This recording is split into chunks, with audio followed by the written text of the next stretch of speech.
Good morning, everybody. It is Thursday, September 12th. I'm Jane Johnston with the Bar Hill Group. Welcome to the Victoria Real Estate Show with...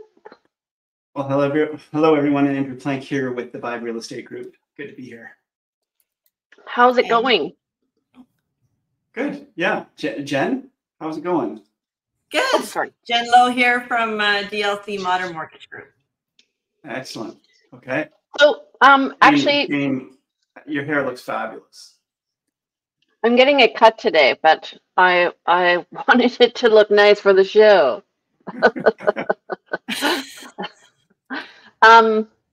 Let's just talk actually a bit about what you were talking about before the show started, and that is that the difference of going to a bank versus a mortgage broker.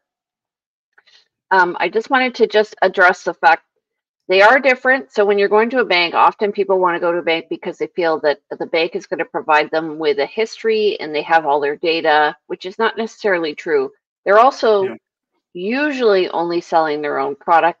I have to admit, though, I've had excellent service with some banks and not others. Mm-hmm. But this past week, my seller had an offer on a property and the buyers are going to the bank and they're waiting 3 days for an appointment.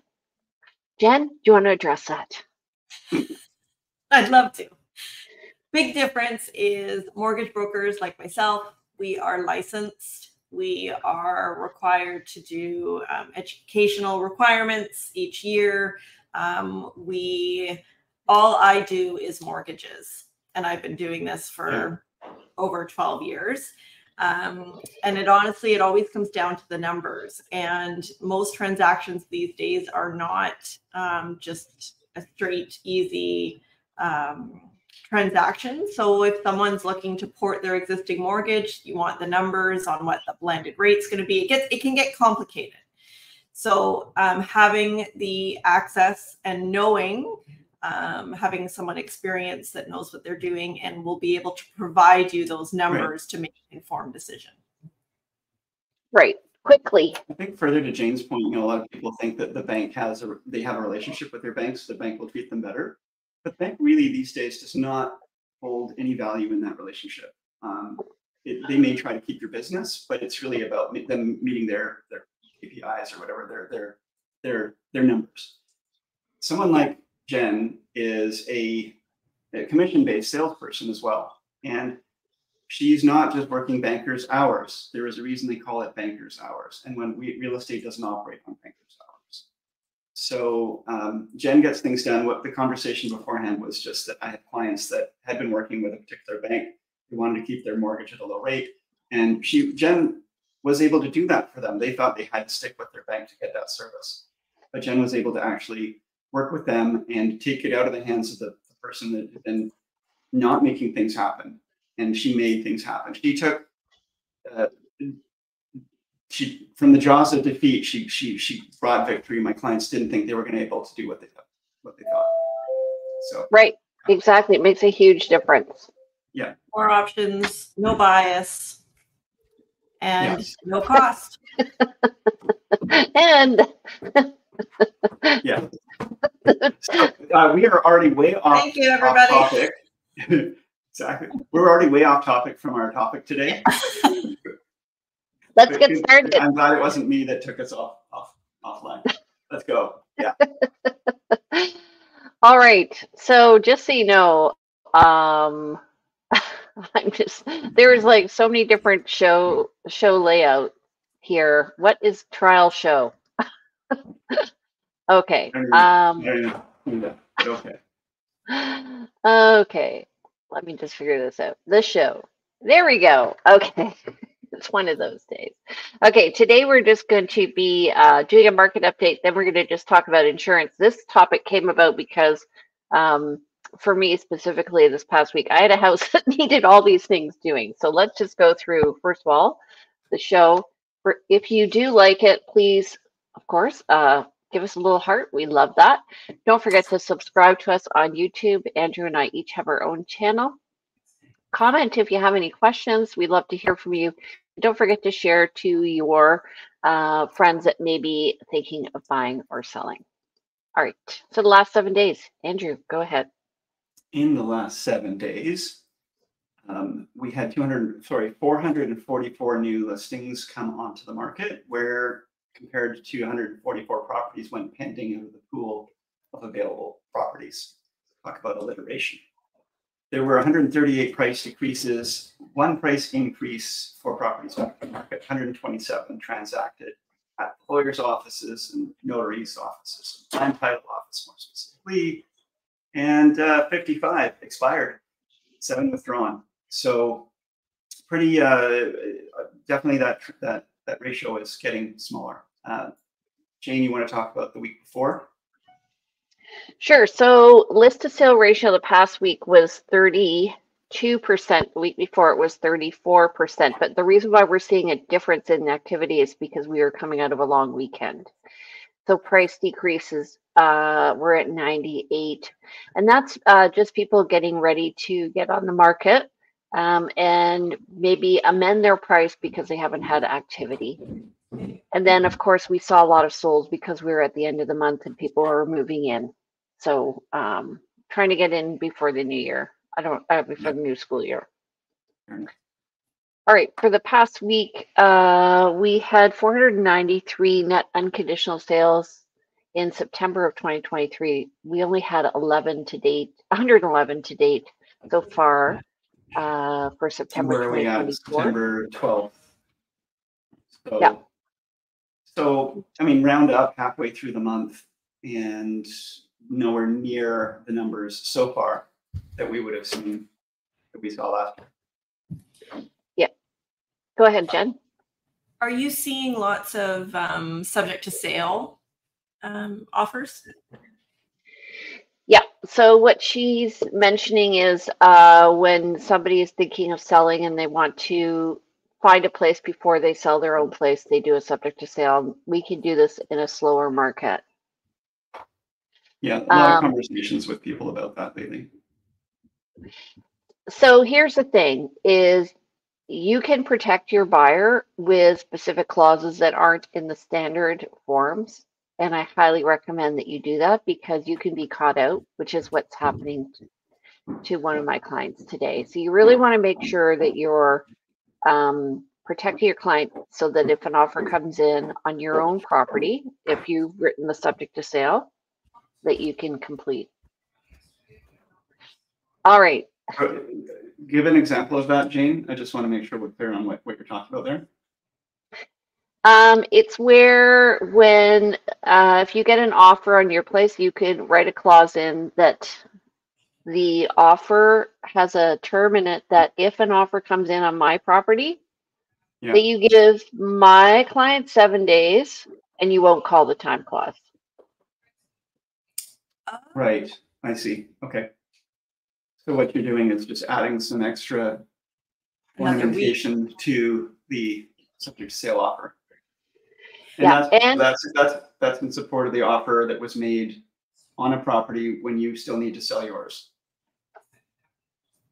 And also, just so you know, on the mainland and Up Island, they do not have the clause that says that you have to wait for the second offer to go unconditional before you pull the time clause.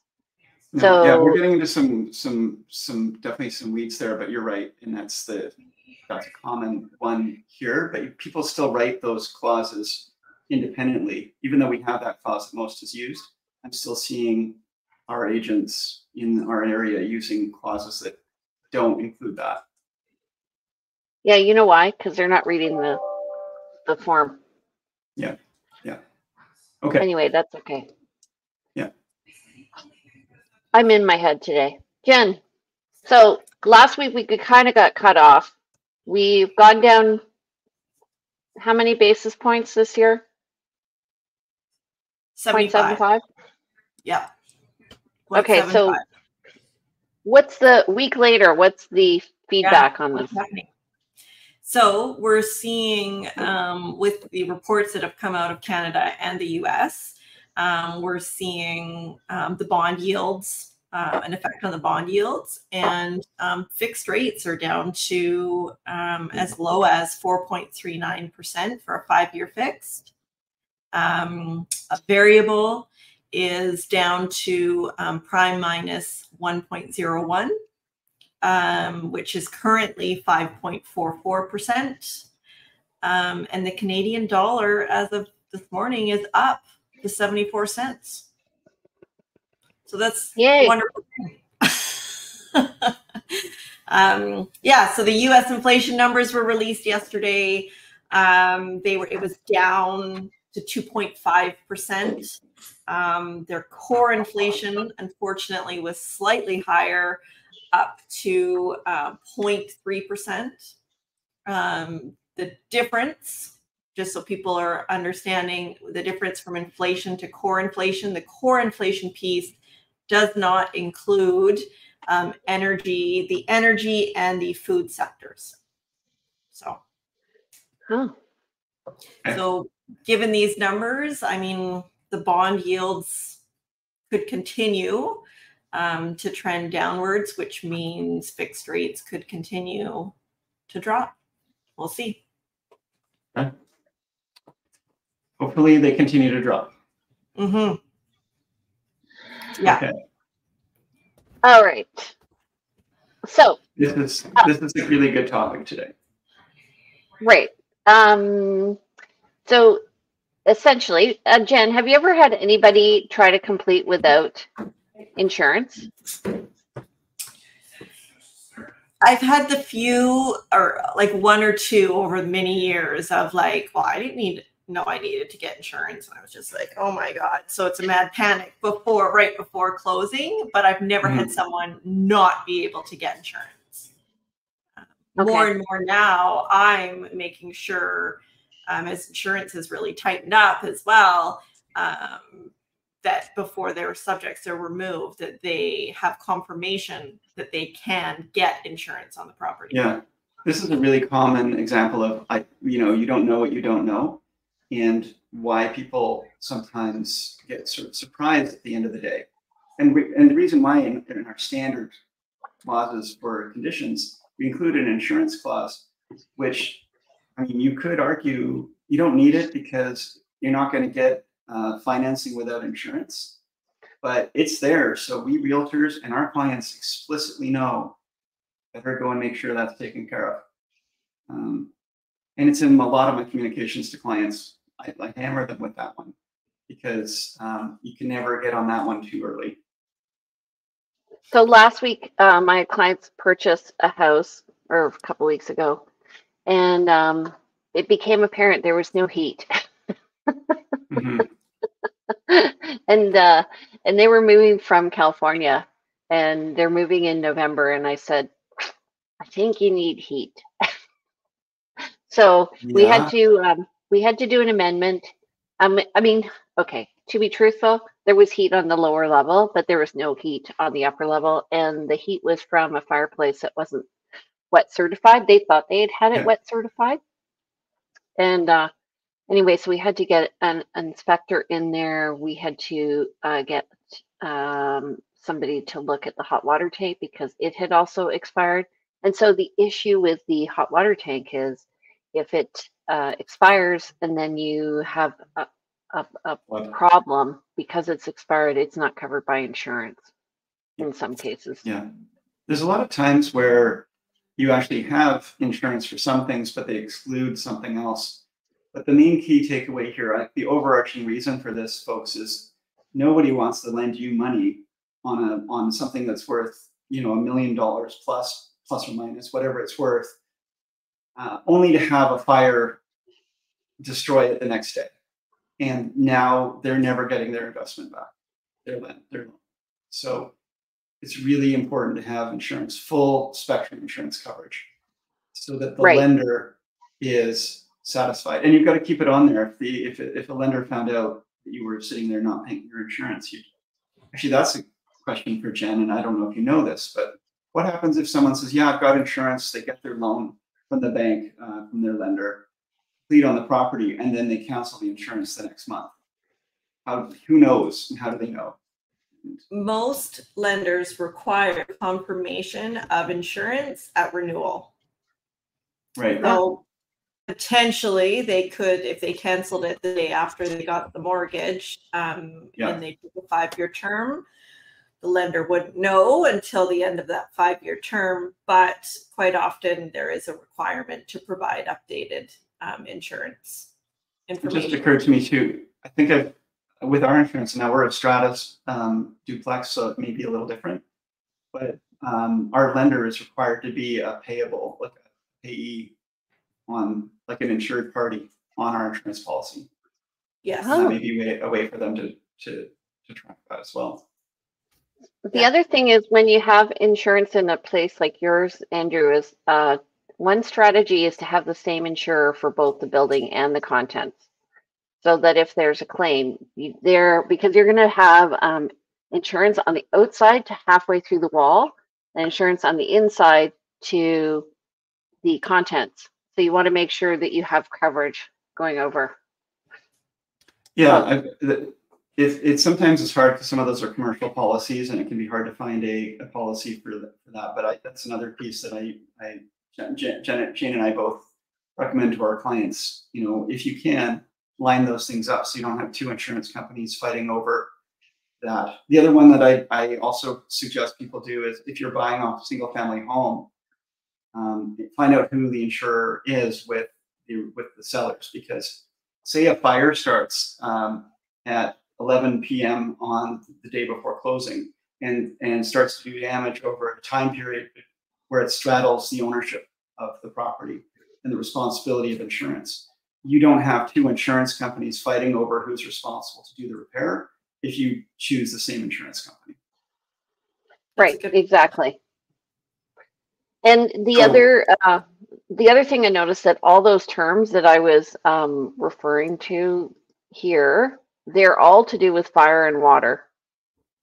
Yeah. And so you have to also look at your deductibles to see what the damage is if you have a flood, if you have a backed up sewer. All these things have to be checked.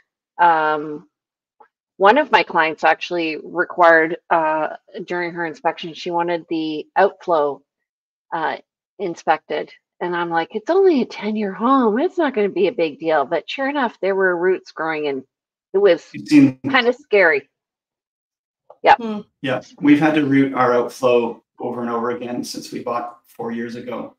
And probably need to get that line replaced at some point, to the tune of, possibly $15,000, $20,000.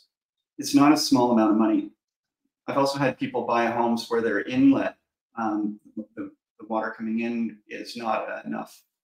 It's an old pipe. The pressure's lower, and I had one person just before or just after they completed, pipe burst underground, built up a bunch of water against the home, came into the home, and the whole basement was flooded. He had a record collection. All of his record covers were.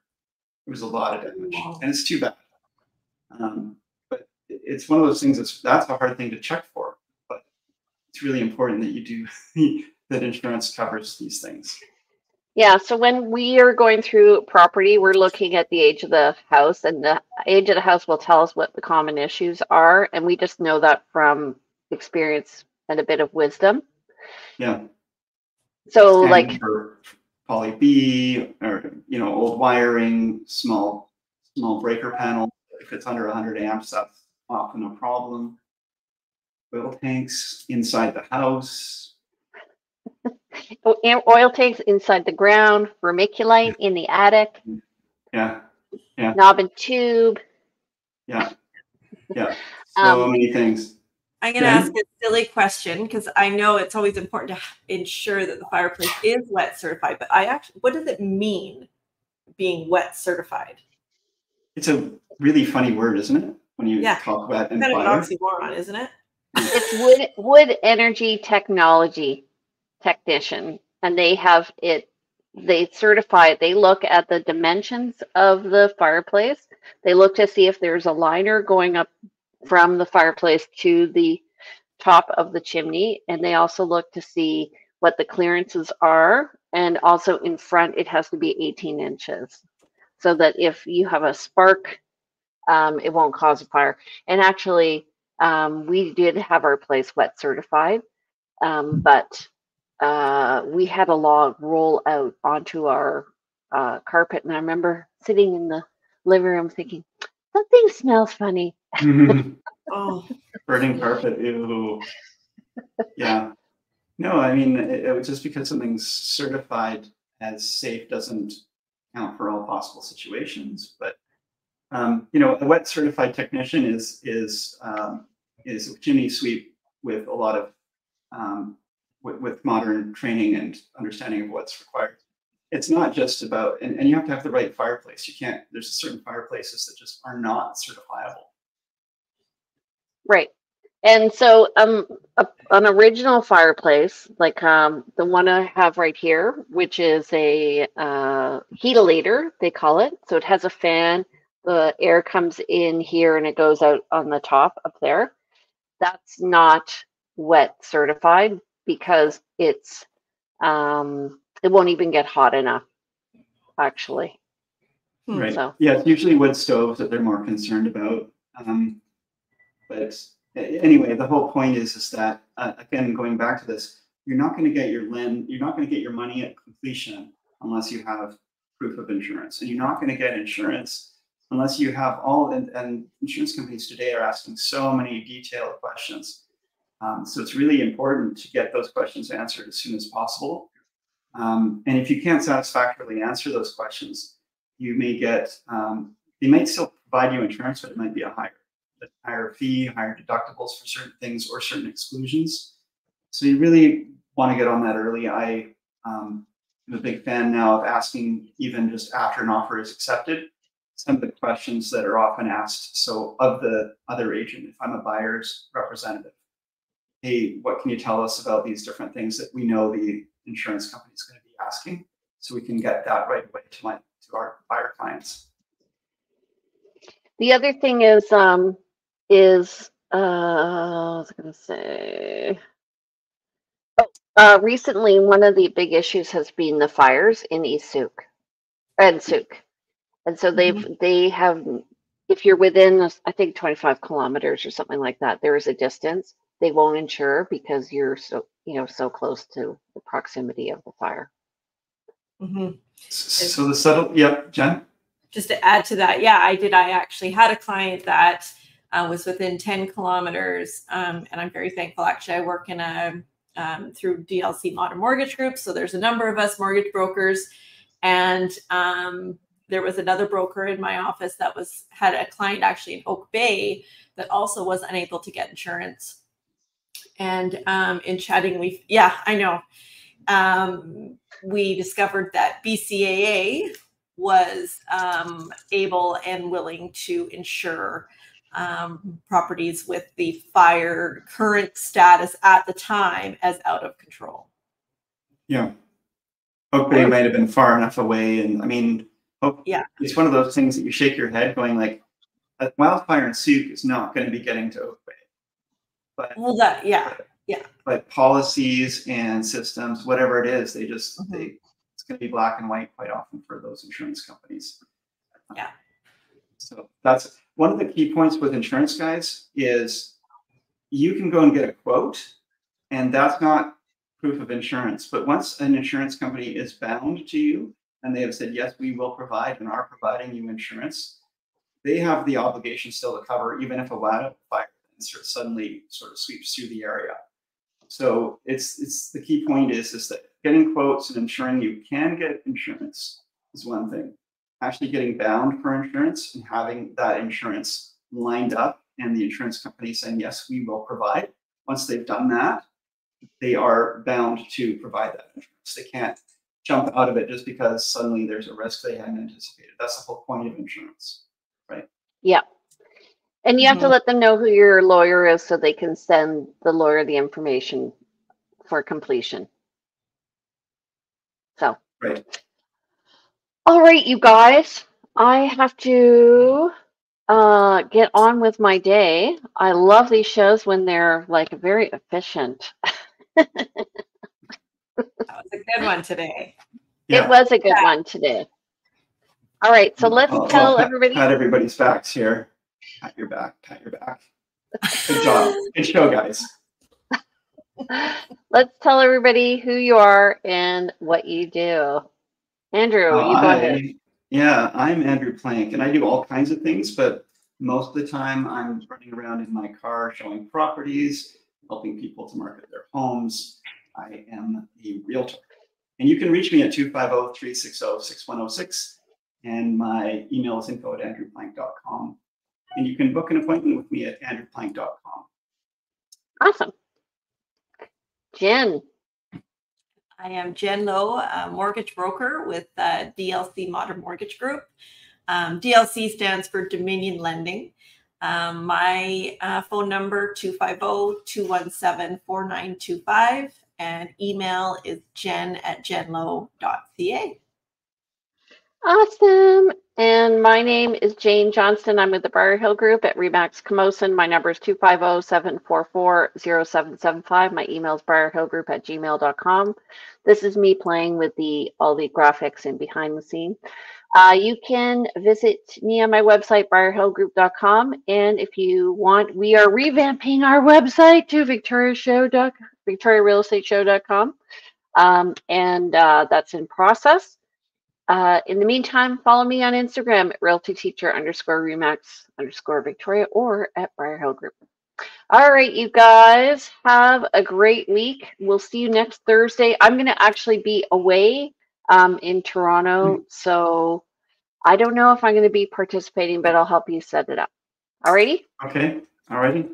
Thanks, everybody. Good week. See you guys next week, and hopefully see you next week, Jane. Thanks, everybody, for watching. We'll see you soon. See ya. Bye-bye.